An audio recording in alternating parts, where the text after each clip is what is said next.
Professor of Corporate Anatomy and Professor at Henri's Vet, Advisor of Doctoral thesis in Veterinary Medicine and Head of Comparative Anatomy Unit, a member of the Scientific Commission and the Zoo Technical and Standards Commission of the French Kennel Club, and a member of the FCI Standards Commission. Hola, buenos días, buenas tardes todos. Well, I think I will speak in English this afternoon because the organizers asked me to speak English. Ladies and gentlemen, dear organizers, dear Mr. President, dear friends, it's a great honor for me to be here in front of you, and it's also a great pleasure. I will talk about hypertypes in dogs.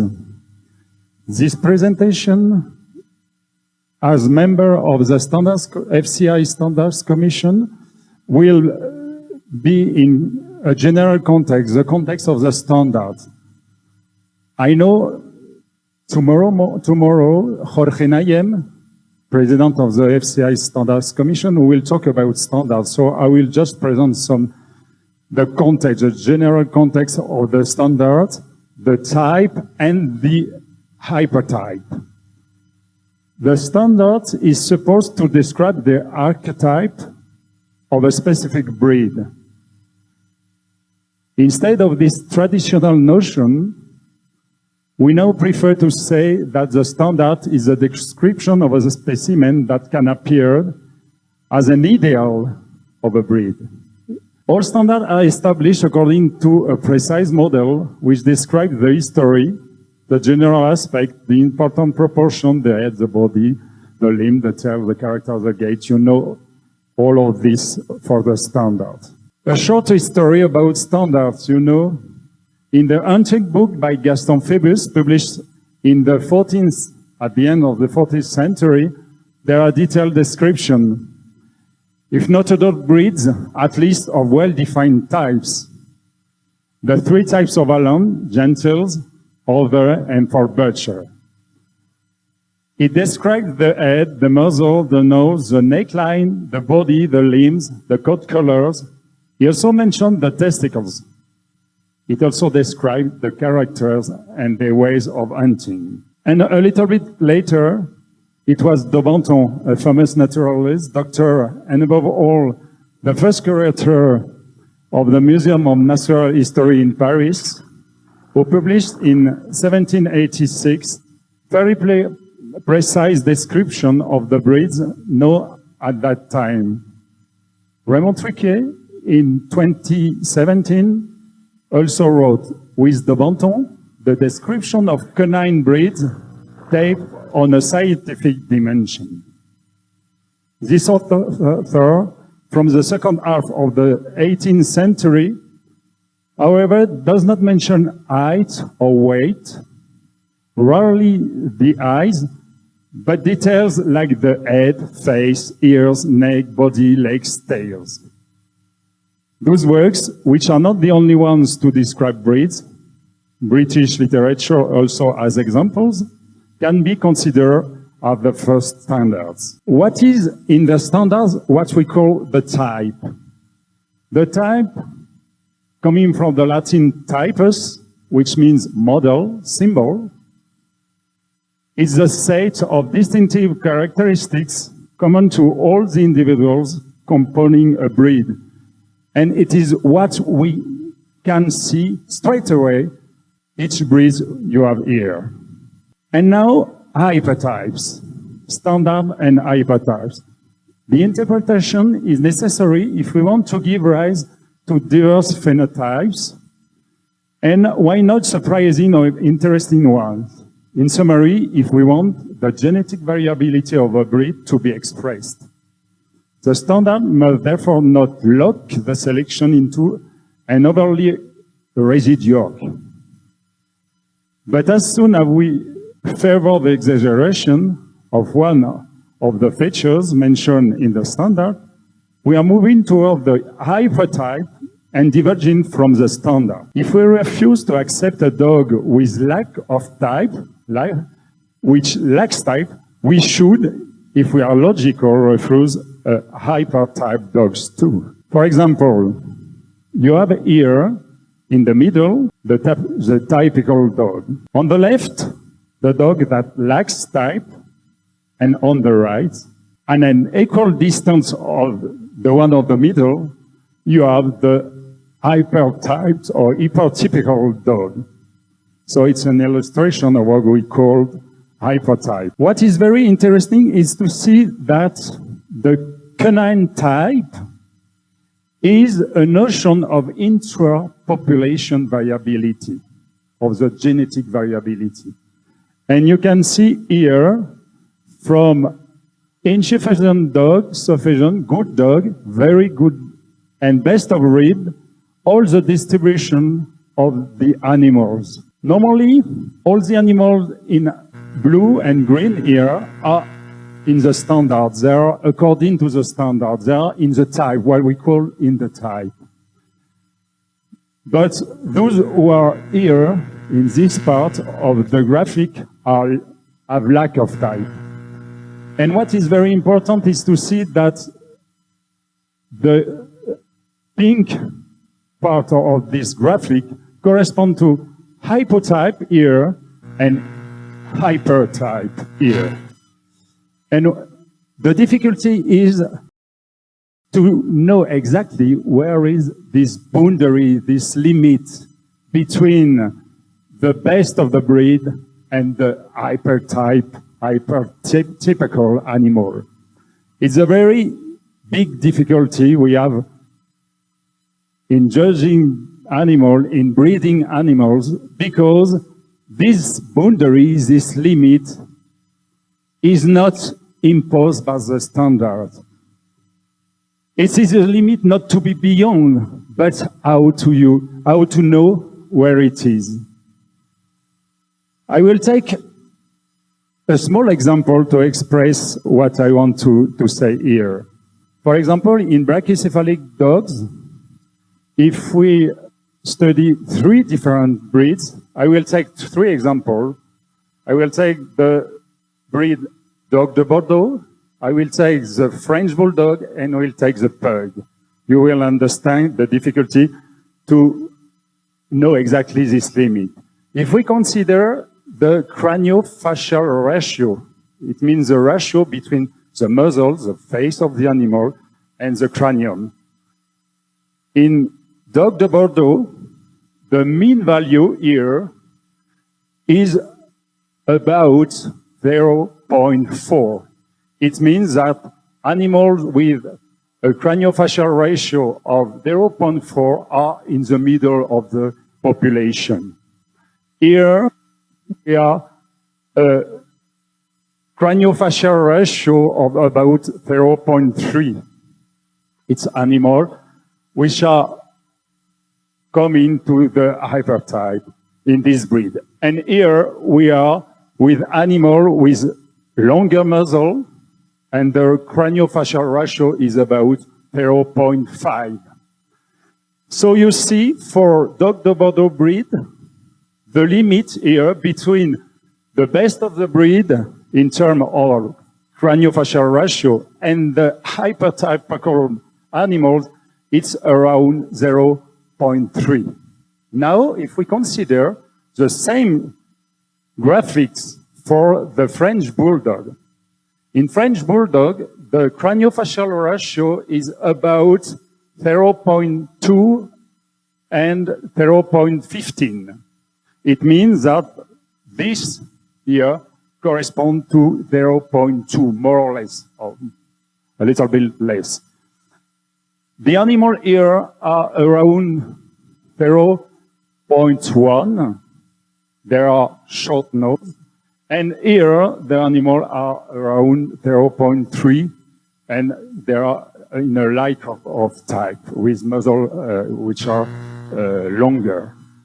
We see straight away that with these 2 breeds, the limit is not the same, because it was 0.3 for the Dog de Bordeaux, and it's now 0.1 for the French Bulldog. And if we consider now the 3rd breed, I said with the Pug, In the pug, more or less, the mean value is around 0.1.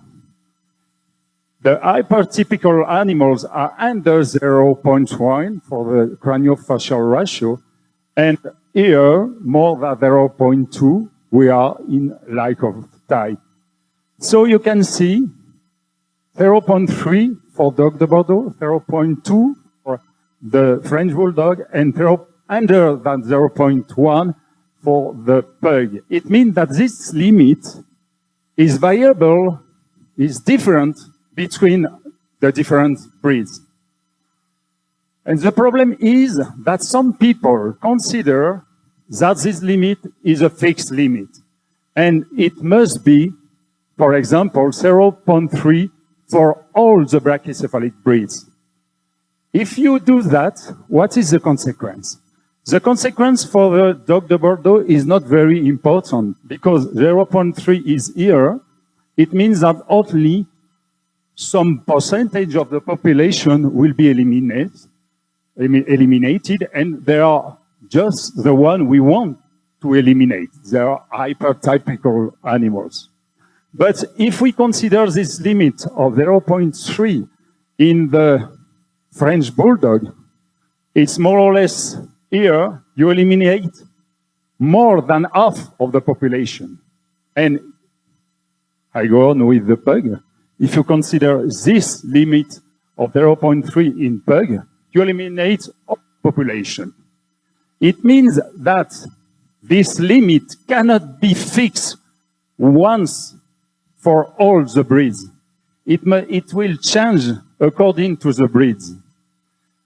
If you want to change this limit, you must work on the population. And for example, if you want the French Bulldog to have a muzzle longer, you will favorize in breeding and in judging the animals which are in this part of the curve. It means between insufficient and good. It is not so natural for judges, for breeders, because they are working on these animals with this part of the curve. And I ask them to work here with animals with longer muzzle, it means for this character. And if we promote this animal, all this curve will be translated from the right part of my graphic to the left part. It means that this limit will follow this translation, and in few decades, this limit will change in the breed. So it's very important to understand that this limit cannot be fixed for all the brachycephalic breeds, but we must consider each breed as a new breed, as a breed independent of the other. It's only for one characteristic. I speak about craniocephalic breeds and the craniofacial ratio. You understand that we can generalize my demonstration with all the characters, all the morphologic characteristics which are involved in hypertype. What is clearly the definition of this hypertypical dog? Raymond Souquet says, type of a dog pushed to exaggeration, certain characteristics being overdeveloped. The hypertype is not called like a childhood disease. It is a result of a long series of insidious deviation. You can see here some animals which are with overdeveloped characteristics. And what can hypertypes be in what kind of characteristic or morphological characteristic? Sorry. Hypertype can touch character and behavior, you know. All dogs must show a balanced character in the showing. as well balanced in the life in society. The specific behavior of the respective breeds should be allowed, but excessive shyness, for example, being reluctant or an aggressive character are not desirable. Aggressive or fearful behavior during judging will not be tolerated under any circumstances and will result in the disqualification of the animal. On coats and grooming, the coat must not be abundant as to impede movement and or sight. For example, in the Yorkshire Terrier breed, you can see the standard. What does the standard say? It says for hair on body moderately long, perfectly straight, no wiry, glossy, fine silky texture, no woolly, must never impede movement. It's clear, expressed here, that normally, if we follow the standards, the animal can't fall down in the hypertype. But when you see animal like that, you imagine you are in the hypertype. What is important to have in mind is that hypertype doesn't obligatory means illness. For example, here we are in hypertypical animal comparing with the standard, but this animal, excepted if it can't fall anymore, has no problem, and it's very easy to eliminate this hypertypical animal. You cut the hair and that's all. In French ethnology, I know a little bit more. We have never succumbed to the show-up fashion, as we can see in many countries around the world.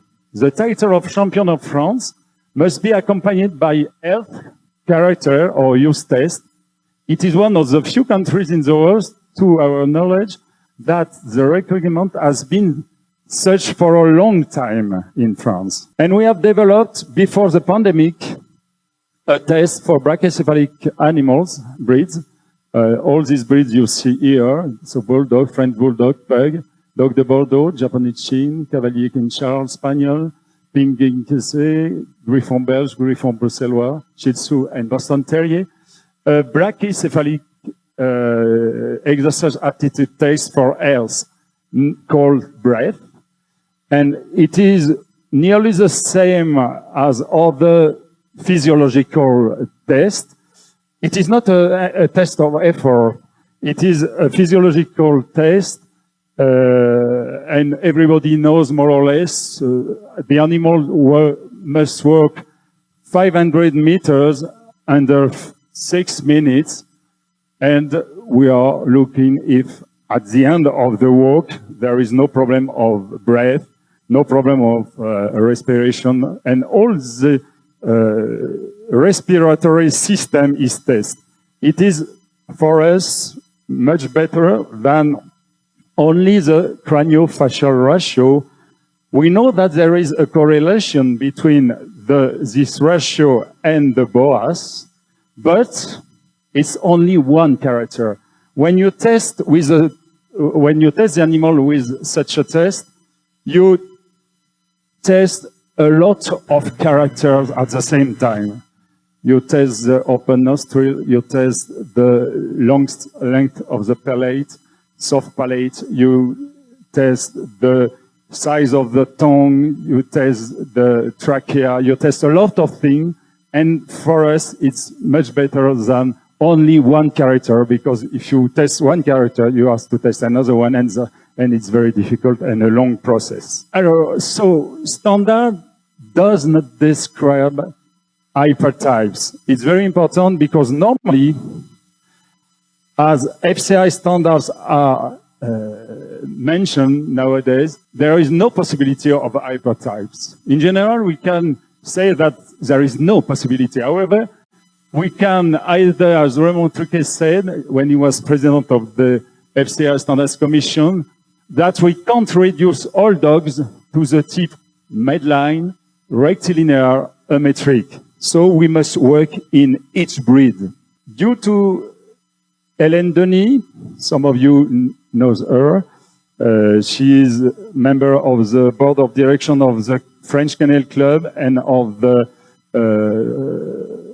She is president of the English Bulldog in France. There are a lot big work which have been done in English Bulldog, and I put here. This work can serve as an example. Due to the constant struggle against exaggerations, dogs that are too wrinkled, breathless, with a terrible difficulty breathing, called rasping, the breed is certainly extreme, but the normal bulldog still exists. And this is very important because the breed is hypertypical comparing with a lupoid animal or with a hermetic breed. But in this breed, we have also good animals, healthy bulldogs. And this is very important because if we want to make work around healthy animals, we must work in all the breed with these animals which are able to walk, to breathe, and so on. And this animal still exists in all the breeds. The example can be developed over other characters. Here for the German Shepherd, you see the exaggeration in this animal with the top line very declined in this photo. And what does the standard say? What does the standard say? The top line goes without visible break from the well-protruding neck through the well-developed withers, and from the very slightly sloping back, it means very slightly, to the slightly sloping croup. And it is not slightly, it's very sloping back. But what is very important to have in mind too is that what we called before, this didn't appear and overnight. If you see here a picture at the end of the 18th century, and here at the beginning and the middle of the 20th century, you see the animals which are not hypertypical animals. Since the end of the 1980s and more after, you see this animal hypertypical clearly. In other breed, and for other characteristics, morphologic characteristics, what does the standard say in Basset-Hound? Skin loose and elastic without exaggeration. It is essential to keep in mind that this is a walking dog that must be fit for its purpose and must therefore be powerful, active, and at great endurance. Loose, elastic, without exaggeration. You see here an hypertypical animal. The hair, another example, the case of the English setter.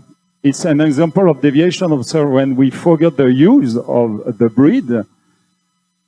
In the United Kingdom, some have forgotten that this dog can be selected to mother stop in front of the wild game. After they became show dogs, and the breed is now considered endangered due to the lack of births in this country. In France, it is the flagship breed of the 7th group with more than 7,000 this year. So you see, if we don't fall down in the hypertype and we don't forget the utility of the animal, we can eliminate hypertype in this breed. I have presented this breed. I go through, and for Tibetan Mastiff, we have here animals which are considered hypotypes, but hypotypes in terms of healthy animals does not pose a risk to the breed. There is no risk for the breed. And these animals, hypertypical animals, have risk for the breed.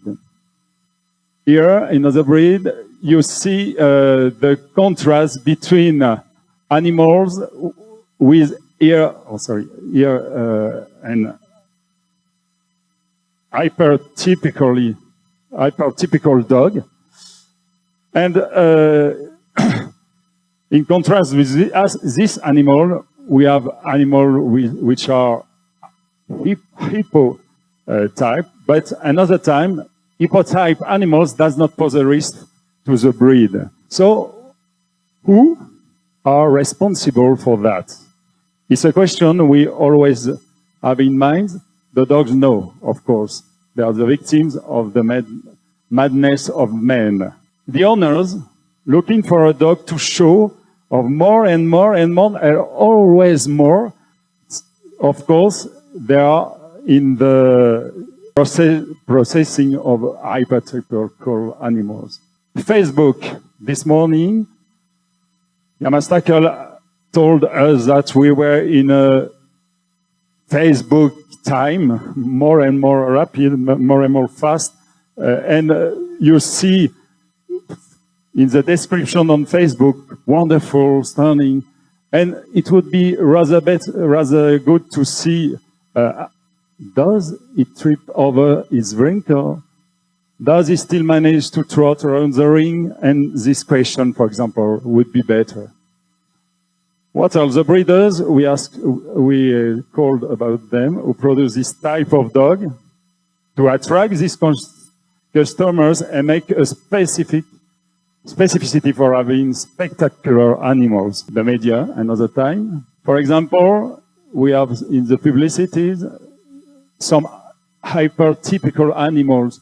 And if you come back another time to the standards and you see what is written in the standard, for example, here you can see for body, folds of skin on body in mature dogs, highly undesirable on the body, excepted on visors and base of tail, which show moderate wrinkling. So when you see that, there are animals which are presented in the publicity. So people who doesn't know the breed discover with this publicity the breed. The judges, of course, they are responsible for selecting good subjects for breeding. And you have seen what I called just before with this variability of my curve. For some morphological characteristics, the judge must make the effort to go between sufficient and good, and not always in this part of animals for some subjects, some characteristics, not always in the very good and excellent. Veterinarians, yes, of course. As health practitioners, veterinarians cannot remain insensitive to excesses of the hypertype, even if sometimes the great involvement and high degrees of technicality can make them lose the idea that the breed they are looking after is gradually slipping toward a pathological hypertype.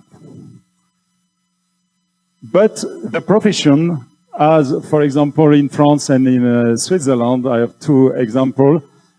At the middle of the 2014 and 2015, has taken conscious of that. For example, the name of an article in the veterinary display, Hypertype, when the best is the enemy of the good. And later, another article which indicates that hypertyped individuals are neither enduring nor irresistible. They are suffer all their life. You can see here, suffer to be liked, no thanks. Here, it's hypertype awareness campaign in the French Bulldog made by the Swiss Association for Small Animal Medicine in 2018. And you see two French Bulldogs, one here with this running under and here suffocating. And we see the craniofacial ratio here very, very low. We are at unders at 0.1 because there is no more muzzle, we can say, in this animal. And here, this animal have a longer muzzle. And the standard. In the FCI standard, model standard of the FCI, you can see two things very important that I have put here in red. Any dogs clearly showing physical and behavioral abnormality shall be disqualified. And secondly, you see here, only functionally and clinically healthy dogs with breed typical conformation should be used for breeding. It means with these two sentences, we have normally no possibility, if we follow the FCI standard, to fall down in the hypertypical animals. I say that because very often people say, we have a problem of hypertype in a breed, we must change the standard. It's like a reflex. People say, we can change the standard. Of course, we can if we need, if it's necessary. For example, if the muzzle of a breed change of craniofacial ratio, the standard must change too. But it is not always the only tool we have to avoid hypertype in dogs. The standard normally can't fall down into this exaggeration. To conclude, in conclusion, it is clear for me that the problem of the hypertype proceeds from reason and must remain a matter of balance. It's always something very difficult. You have thesis borders, this limit I am talking about. This limit is not written in the text, in the standard. It's at the appreciation of the judge, of the breeders. So it's a question of balance. Secondly, some of the hypertypes are pathological, others are not, I've shown you. So what is very important for us here is those who are pathological. And it's very important. And when they are present, they do not arrive suddenly, but they are the fruits of a long and bad selection made not in the interest of the animal well-being, but in that exclusive of the glory of the human being. It is absolutely not a loss because of insofar as all the players in the sector are able to become aware of it. The fact that we are talking about this is the proof of that. Do not forget the history of the breed and the long term. Eradicating a breed should never be the solution to the problem, especially if healthy animals still exist in the breed. It's very important for me to insist on that. We have made a small study. I have time, yes, 5 minutes. A small study with Hélène Denis, I've talked about just before, on craniofacial ratio between the end of the 19th century until nowadays, with animals which are all champions.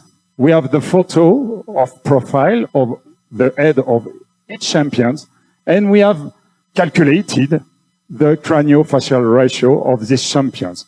What we see is very clear here, that for all the breeds studied, they are all brachycephalic breeds, we see the same tendency during all the 20th century. It means that the craniofacial ratio was higher here than nowadays. In each breed, the case is different. I have no time here to develop that, but perhaps a next conference. I have just one example here. You can see that from the end of the 18th century era, beginning of the 20th century, until nowadays, in Dog de Bordeaux breed, we have this animal in this blue zone, which have a long muzzle. And according to the, more or less at the end of the Second World War, we see these new animals, these new champions, which appeared. And of course, this animal with short muzzle here, we are in the hypertype for this animal, and it's dangerous. As this animal still exists in the breed, it's necessary for us to understand that tomorrow's champions are the father, the ancestor of tomorrow's champions are here, they are here, and they are not here. And you see what I called before, what I said before, that in each breed we have some healthy animals, and these healthy animals must be the beginning of the breeding of the future. So, to conclude, I will say that the FCI, the Kennel Club, the American Kennel Club, and all the other international kennel clubs have been the heirs of canine selection for a long time. They have the duty to continue the selection of canine breeds and to protect the domestic animal biodiversity. Because it's biodiversity of domestic animals. And nowadays, everybody speaks about biodiversity, but they always forget the domestic biodiversity. It's very important not to ignore it. What human being has made, has selected, man can deselect. But it will take time, several decades.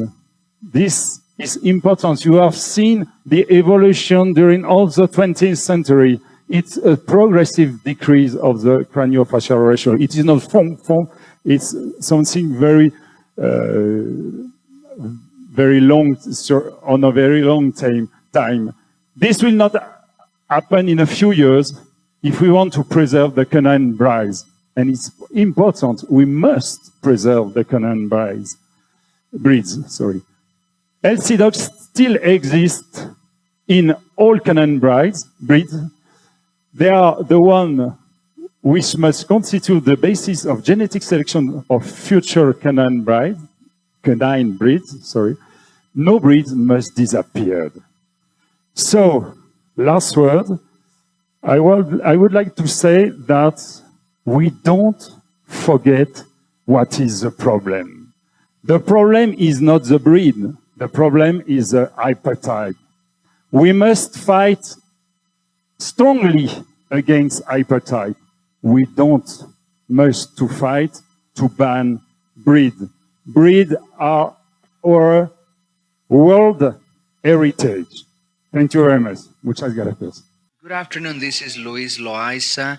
I have been racing German Shepherd for 40 years, and I want to ask why the fact in the breed was accepted, the long hair. It is accepted and even judged differently. You have now long hair and short hair German Shepherd competitions. Why, how come? Why so? The problem is that new types will have new exaggeration. That is to say, the exaggeration of a variety is not, the exaggeration of a variety in a breed is not the same as the exaggeration in other types. And we have different varieties in the same breed. The thing is, I couldn't quite understand your question.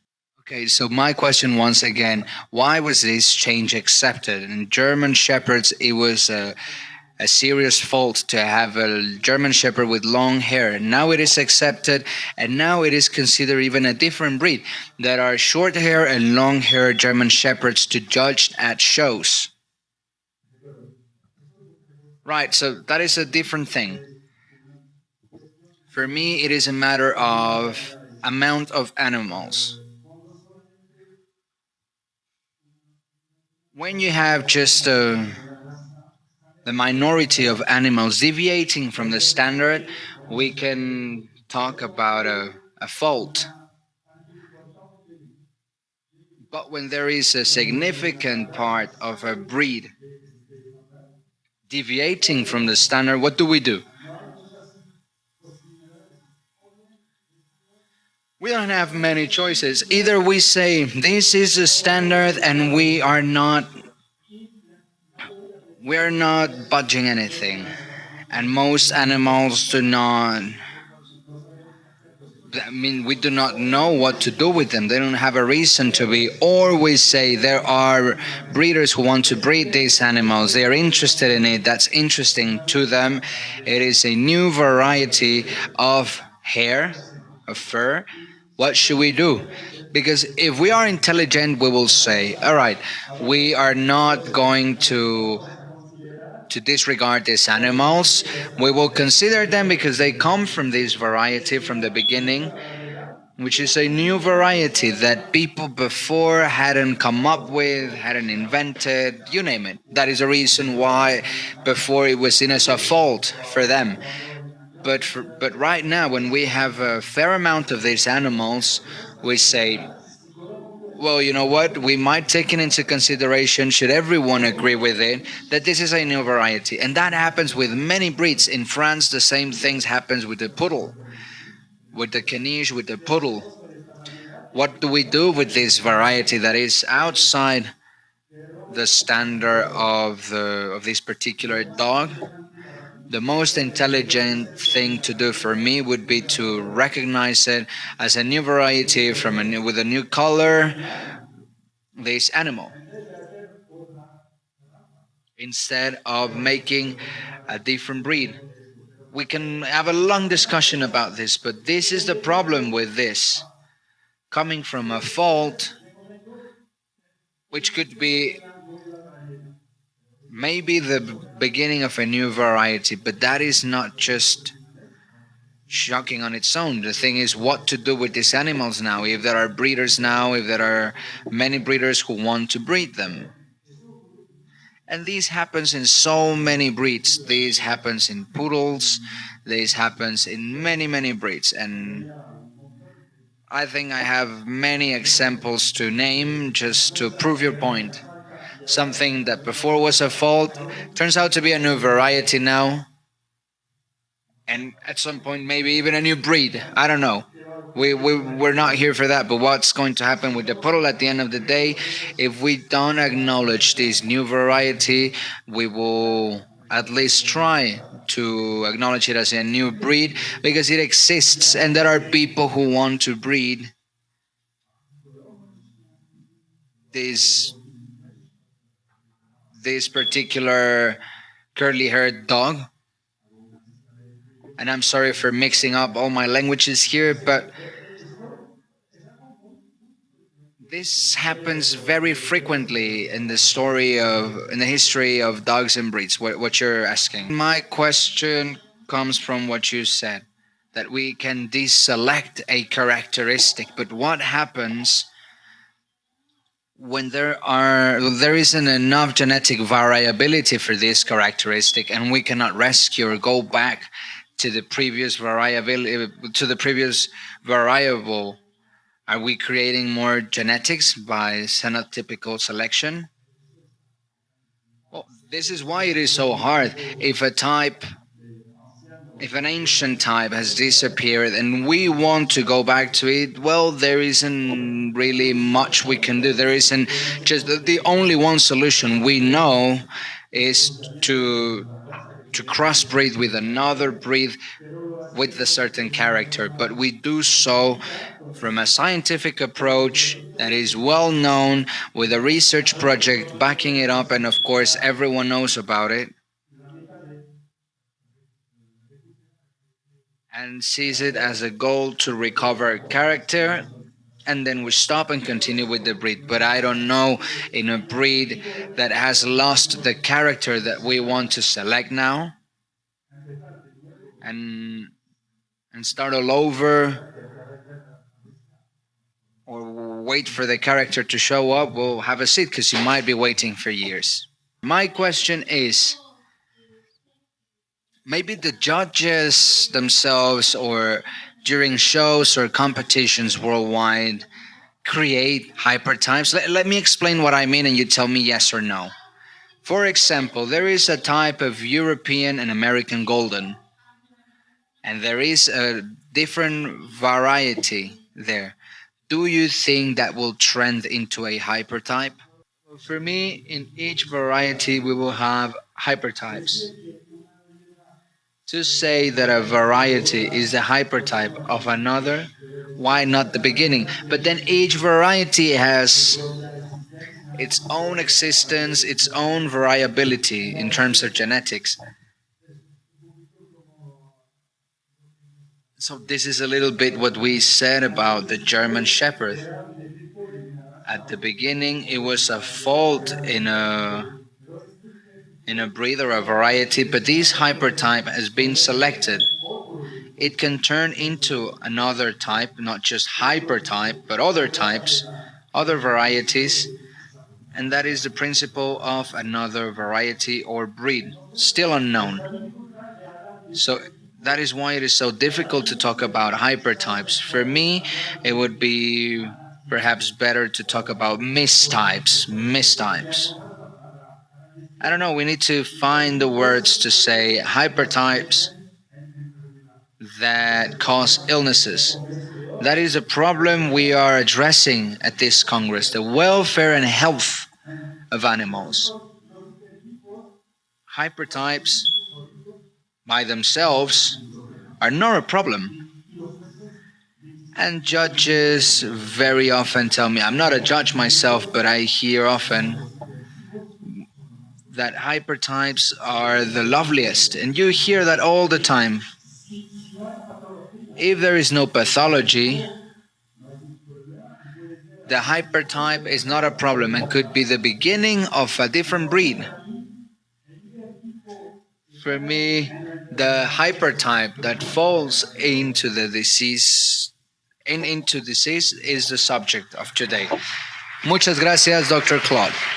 I want to thank the FCI board members for giving Mexico the opportunity of having this important World Congress for Welfare and Health for the dogs worldwide. We are really pleased, and thank you so much for giving us this great opportunity.